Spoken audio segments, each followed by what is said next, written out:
આજે આપણે એવી રેસીપી જોઈશું કે જે તમને તમારું બાળપણ યાદ દેવડાવશે. તમે બાળપણમાં જરૂરથી ખાધી હશે અને જો ખાધી હોય તો મને જરૂરથી કમેન્ટ કરીને કહેજો. અને આજે હું તમને એટલી ઇઝીલી રીતે શીખવાડીશ કે પહેલી વખત તમે બનાવતા હોય ને તો પણ આરામથી બનાવી શકશો.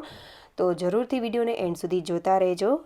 આપ સૌને મારા જય શ્રી કૃષ્ણ. તમારું સ્વાગત છે મારી ચેનલ હિના રયાણીઝ કિચનમાં. તો ચાલો શરૂ કરીએ આજની આ રેસીપી. તો સૌથી પહેલાં આપણે કોઈ પણ એક વાસણ લઈ લઈશું જેમાં આપણે આ જે ગુવીચ કહેવાય કે ગોળ પાપડી ગોળ ગટ્ટા જે તમે કહેતા હોઈએ એને જે મોલ્ડ કરવાનું છે એ કોઈ પણ એક વાસણ લઈ લેવાનું જેને આપણે ઘીથી સરસ રીતે ગ્રીસ કરી લેશું. મેં અહીંયા કેક ટીન લીધેલું છે અને અહીંયા ખાસ ધ્યાન રાખવું કે તેને સરસ એવું ઘીથી ગ્રીસ કરી લેવું જેથી કરીને આસાનીથી તે નીકળી જાય. અને આ પ્રોસેસ સૌથી પહેલાં કરવી કારણ કે પાછળથી ટાઈમ જ નહીં બચે કે તમે ઘીવાળી પ્લેટ કરવા બેસો તો રેસીપી સારી ન પણ બને, એટલો ટાઈમ પણ નહીં રહે. એટલે આ પ્રોસેસ જે છે તે સૌથી પહેલાં કરવાની છે. તો આપણે એક મેં કેક ટીન લીધેલું છે તેને સરસ એવું ઘીથી ગ્રીસ કરી લીધેલું છે. ત્યારબાદ આ રીતનો મેં ગોળ લીધેલો છે. નોર્મલી જે ઘરમાં યુઝ કરતા હોય એ ગોળનો પણ ઉપયોગ કરી શકો છો, કોલ્હાપુરી ગોળનો પણ ઉપયોગ કરી શકો છો. મેં દેશી ગોળ હોય એ લીધેલો છે અને મેં 2 કપ જેટલો લીધેલો છે. આશરે 450 ગ્રામ જેટલો કે 500 ગ્રામ જેટલો થાય છે. મેં વજન કરીને નથી લીધેલો. ત્યારબાદ મેં આ 1 ચમચી જેટલો ભજીયાનો સોડા લીધેલો છે. ખાવાનો સોડા બધાના ઘરમાં હોય જ છે એટલે બધા ઇન્ગ્રીડિયન્ટ એવા છે કે જે આપણા ઘરમાં આસાનીથી મળી રહે. હવે એક પેન લઈ લેશું. બની શકે તો નોનસ્ટિક પેન લેવું જેથી કરીને તેની નીચે કોઈ પણ વસ્તુ ચીપકે નહીં અને ઇઝીલી તેમાં કેવું હોય કે નીચે બેસે પણ નહીં. એટલા માટે તો સૌથી પહેલાં 1 ચમચી જેટલું ઘી એડ કરી દેશું. તેમાં 1 થી 1.5 ચમચી જેટલું મેં નોર્મલ જે આપણે ખાવાની ચમચી હોય એ જ બધું માપ લીધેલું છે. તો એટલું પાણી એડ કરી દેશું. ત્યારબાદ મેં અહીંયા દળેલી ખાંડ લીધેલી છે. તમે આખી ખાંડનો પણ ઉપયોગ કરી શકો છો. 1 ચમચી જેટલી એડ કરી દેશું. ત્યારબાદ બધી વસ્તુને સૌથી પહેલાં મિક્સ કરી લેશું જેથી કરીને થોડી એવી ખાંડ ઓગળવા માંડે. ત્યારબાદ જે આપણો ગોળ છે જે સરસ એવો ભાંગીને લીધેલો છે એ આપણે એડ કરી દેશું. અહીંયા બને ત્યાં સુધી ગોળને સરસ એવો ટુકડા કરીને લેવો જેથી કરીને તે આસાનીથી સૌથી પહેલાં તે ઓગળવા માંડે અને તરત જ તે મેલ્ટ થવા લાગે. જો મોટા એવા પીસીસ હશે તો તેને થોડો ટાઈમ લાગે એટલા માટે થોડા નાના નાના પીસીસ કરીને જ તેને લેવો. હવે આપણે અહીંયા લો ટુ મીડિયમ ફ્લેમ ઉપર જ આખી રેસીપીને કરવાની છે.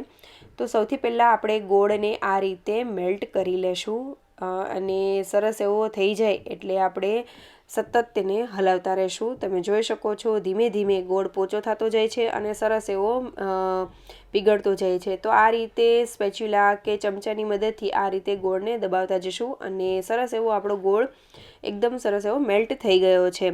અહીંયા ઘી એડ કરેલું છે, ખાંડ એડ કરેલું છે, તેનાથી રિઝલ્ટ બહુ સારું એવું આવશે. માત્ર 1 ચમચી જ પાણી એડ કરેલું છે પણ તો પણ રિઝલ્ટ બહુ સારું એવું આવશે અને ઘીથી સરસ એવી શાઇનિંગ આવશે. ત્યારબાદ આપણે કન્ટિન્યુઅસલી હલાવતા જશું અને સતત આપણે તેને હલાવતું જ રહેવાનું છે કારણ કે નીચે ગોળ ન બેસી જાય તેનું ખાસ ધ્યાન રાખવાનું. એટલા માટે જ આપણે લો ટુ મીડિયમ ફ્લેમ રાખવાની છે. હવે 1 વાટકી લઈ લેશું, તેમાં પાણી એડ કરી દેશું અને ત્યારબાદ ગોળ સરસ એવું તમે જોઈ શકો છો સરસ એવા બબલ થવા લાગ્યા છે. થોડી વાર થઈ ગઈ છે એટલે બબલ સરસ એવા થવા લાગ્યા છે અને બબલ થઈ જાય ત્યારબાદ થોડીવાર પછી જ મેં આ રીતે પાણીમાં એડ કરેલો છે ગોળને.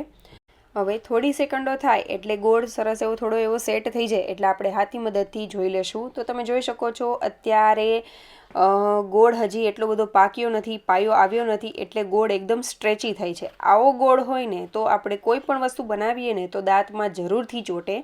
એટલે આપણે આ રીતનું નથી કરવાનું. હજી આપણે કન્ટિન્યુઅસલી હલાવતા જવાનું છે. એવું ખાસ ધ્યાન રાખવું તમે ગોળને ચેક કરતા હોય ત્યારે પણ લો ફ્લેમ રાખીને આપણે કન્ટિન્યુઅસલી ગોળને હલાવતું જ રહેવાનું છે.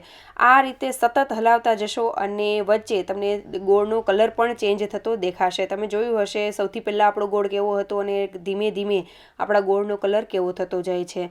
તો આ રીતનો ગોળ થઈ જાય એટલે આપણે તેને ચેક કરી લેશું. વચમાં પણ મેં એકાદ વખત ચેક કરેલું છે. તો આ રીતે આપણો ગોળ ભાંગે ત્યાં સુધી કરવાનું છે. ઇનકેસ જો પાયો આવી ગયો હોય અને ગોળ થોડીવાર પછી તે ભાંગતો હોય તો થોડીવાર સુધી તેને કરી લેવું એટલે સરસ એવો પાયો આપણો આવી જાય. અહીંયા ખાસ એ વાતનું ધ્યાન રાખવાનું છે કે આપણો પાયો સારો આવવો જોઈએ. નહીંતર તે દાંતમાં ચોટે. એટલા માટે આપણે આ રીતનું એકદમ સરસ એવું જ્યારે આપણો પાયો આવી જાય એટલે પાણીમાં આપણે ગોળ એડ કરીશું અને થોડી વાર માટે રહેવા દઈશું. એટલે આ રીતે ક્રિસ્ટલની જેમ ગોળ જે છે તે ભાંગવા લાગશે. એટલે આ રીતે સરસ એવું થઈ જાય ત્યારબાદ આપણે જે ભજીયાનો સોડા 1 ચમચી જેટલો લીધેલો છે તે આમાં એડ કરી દઈશું. એ વાતનું ખાસ ધ્યાન રાખવાનું કે જ્યારે પણ આપણે ભજીયાનો સોડા એડ કરીએ ત્યારે લો ફ્લેમ રાખવી અને સતત તેને હલાવતા રહેવું. કારણ કે ભજીયાનો સોડા એડ કરીએ ત્યારે તે જે મિક્સચર છે તે ફૂલાશે. એટલે આપણે થોડું લો ફ્લેમ રાખીને કરવાનું છે અને થોડું એવું હલાવાઈ જાય એટલે આપણે ગેસની ફ્લેમ બંધ કરી દઈશું.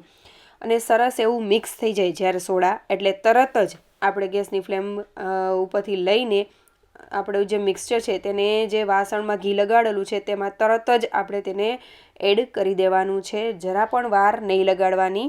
જો થોડી એવી વાર લાગશે ને તો પણ બધા બબલ ઓછા થઈ જવા કરે. એટલે એ વાતનું ખાસ ધ્યાન રાખવું. હવે આપણે બધું મિક્સચરને કેકટીનમાં એડ કરી દીધેલું છે અને ત્યારબાદ તેની ઉપર મેં શેકેલા તલ એડ કરેલા છે. અહીંયા તમારે ટોપરાનું ખમણ એડ કરવું હોય કે પટ્ટી એડ કરવી હોય તો પણ કરી શકાય. સિંગદાણા એડ કરવા હોય તો પણ કરી શકાય. તમને જે વસ્તુ ભાવતી હોય એવું કરી શકો છો. અથવા તો એમનેમ પણ ટેસ્ટી લાગશે. મેં ઉપરથી વરિયાળી અને તલ એડ કરેલા છે. ટેસ્ટમાં બહુ જ સરસ લાગશે. જરૂરથી એડ કરજો જો ભાવે તો. હવે આપણે તેને સરસ એવું થવા દેશું. પણ એક વસ્તુ ધ્યાન રાખવી, જે વાસણ લ્યો તે થોડું ઊંડું લેવું.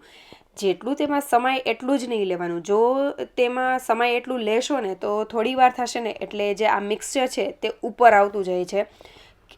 વાસણમાં એડ કર્યા પછી પણ તે થોડુંક ઉભરો આવશે. એટલે એ વાતનું ખાસ ધ્યાન રાખવું. કોઈ પણ વાસણ લ્યો તો થોડુંક ઊંચું હોય એવું લેવું અથવા તો થોડું મોટું લેવું. તેનાથી સાઇઝ નાની બનશે પણ જરા પણ ઉભરાશે નહીં મિક્સચર. જો ઉભરાય તો બારે પછી હેન્ડલ કરવું થોડું અઘરું પડી જાય અને તે બારે તરત જ નીકળવા માંડશે. જે રીતે તે ફૂલાય છે એટલા માટે.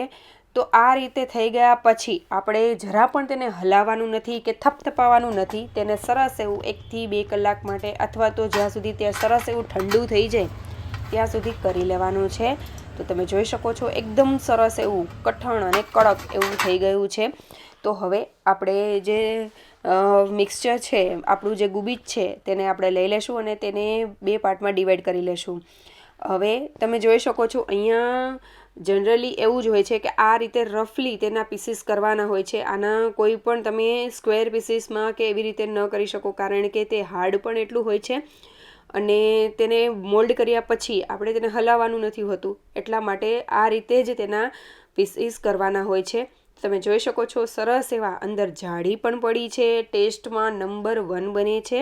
બાળકોને પણ બહુ જ ભાવે છે. જો ચોકલેટ આપવા કરતાં તમે આ રીતની જે કેન્ડી છે તે જરૂરથી આપજો અને તમારી બાળપણની યાદો પણ અમારી સાથે શેર જરૂરથી કરજો કે તમે આ રીતનું ગુબીજ ખાધું છે કે નહીં. મેં તો બહુ જ ખાધું છે અને જે મારી ઉંમરના હશે કે મારા કરતાં મોટા હશે આપણા દાદા દાદી એ લોકોએ તો ખાસ ખાધું જ હશે. બહુ જ ટેસ્ટી લાગે છે અને બનાવવું બહુ જ સિમ્પલ છે. જે આ બધી ટિપ્સ અને ટ્રિક્સ મેં આપેલી છે એ બધી ફોલો કરશો એટલે સરસ એવું તમારાથી પણ આ રીતનું ગુબીજ થશે. મારે તો કેમેરા સેટ કરવામાં અને એમાં પણ થોડી વાર લાગે એટલે થોડી જાડી ઓછી પડી છે. પણ તમારાથી તો આના કરતાં પણ સારી એવી જાડી પડશે આ બધી ટિપ્સ ફોલો કરશો એટલે. તો જરૂરથી તમે આ રીતનું ગુબીજ બનાવજો. બાળકોને પણ ભાવે છે, ટેસ્ટી પણ લાગે છે અને હેલ્થ બેનિફિટ પણ હોય છે કારણ કે ગોળ જ આવે છે. આમાં બીજું કંઈ જ વસ્તુ એડ કરેલી નથી. તો જરૂરથી આ ગુબીજ બનાવજો. આના ઘણા બધા નામ છે. તમને કયા કયા નામ આવડે છે એ પણ મને જરૂરથી કમેન્ટ કરીને જણાવજો. અને તમને આજની મારી રેસીપી કેવી લાગી એ મને કમેન્ટ કરીને જરૂરથી જણાવજો. અને જો સારી લાગી હોય તો લાઇક, શેર અને સબસ્ક્રાઈબ કરજો. ઘંટી દબાવવાનું ભૂલતા નહીં કારણ કે નોટિફિકેશન સૌથી પહેલાં મળશે. તો જરૂરથી કરી દેજો. Thank you for watching.